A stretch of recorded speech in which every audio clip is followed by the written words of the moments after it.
Well, my top rated book on confidence is called The Super You. I'm sending it to you, physical book, free. Go to the link down there. You got it. DreAllDay.com. Dre Baldwin with DreAllDay.com.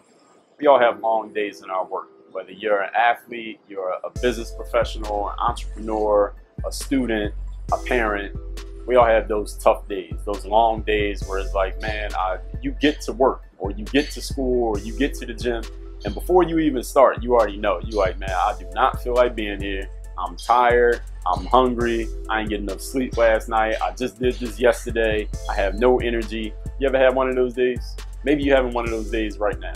So how do you fight through the tough days, the long days in your work, in your hobbies, whatever it is that you're doing? I'm gonna tell you how right here. Point number one, remember that the key to fighting through anything, the key to being great at what you do is to be there at the end. It's not who's there at the beginning, because at the beginning everybody's there, right? It's who's gonna be there at the end. Who's still gonna be going strong, who's still gonna have energy to finish the job, whatever the job is. In sports, we talk about the fourth quarter, right? In football or basketball, do you still have the energy in the game and the toughness to make plays down the stretch late in the game as you had at the beginning of the game? Because late in the game, you're depleted, you're tired, you're fatigued, you've used a lot of energy. At the beginning of the game, everybody has energy, right? Everybody's feeling good, everybody's doing their thing, but it's at the end of the game when the pressure goes up, when so much is on the line and people start thinking about it, when the energy's been used up, who's going to step up at that point? The people who are great at what they do are the ones who are there at the end, not just those who are there at the beginning. I mean, they're there at the beginning too. They're there throughout, but at the end, they have the energy to step up and do what they got to do. Are you able to be there at the end when everybody else is starting to fall off and fall back? Point number two, ask yourself if you can go one more step. Whenever I'm outside, if I'm running, whether that's training running or when I ran a marathon, and I'm running, I'm getting tired during a training run or during that race, all I do is ask myself, can I take one more step? Even if you got to walk. I don't care if you got to crawl. I don't care if you got to go to the bathroom, you got to go a little bit slower than everybody else. Can you take one more step? If you can take one more step, then keep going. You're in the gym working on your basketball game. Can you take one more shot? Can you do one more series of pull-up jump shots or whatever it is that you're doing? Can you shoot 10 more free throws?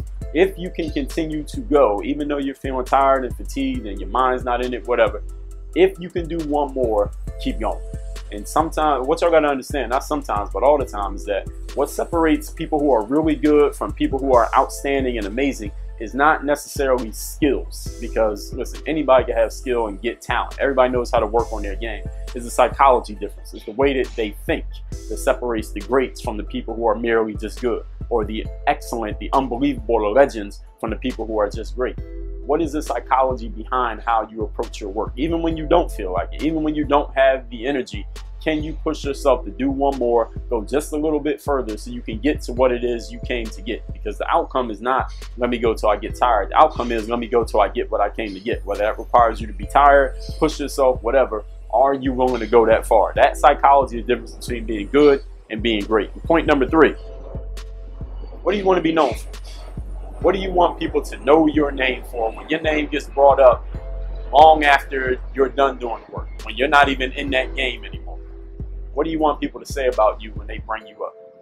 Do you want your name to even be mentioned when they bring up that thing, whether that be your sport, whether it be where you're from, or something that you happen to be involved in? Do you want to have a legacy? Do you want to have people saying, damn, I heard about what such and such did. I heard about how he was doing his thing. I heard about how she really performed in that situation. Do you want your name to ring out? Do you want your name to be remembered? Do you want your name to mean something to people who come after you who never even saw you do it? If so, you got to question your psychology. Am I willing to go one more? Am I willing to go a little bit further?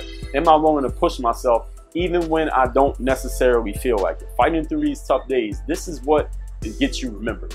This is what makes you a legend. See, what makes you good is that you can do well right now while you're in the midst of it and you're doing your thing. But see, when you're no longer doing it anymore, is anybody even going to be talking about you? Will you even matter? Well, the fact that you were here even mean anything to anybody other than yourself and maybe your friends and family? If the answer is yes, you got to be willing to push yourself extra hard on those tough days. Extra hard when you least feel like it. That's when you got to push yourself the hardest. And not waiting for your coach or your trainer to do it or to watch a video to motivate you to do it, but you moving yourself to do it, because that's what's going to separate you from everybody else. That's what separates the legends from the greats. And the legend is higher than being great. And this has nothing to do with your skill level. Of course, you need skill. It's not about your skill. It's about the way you think.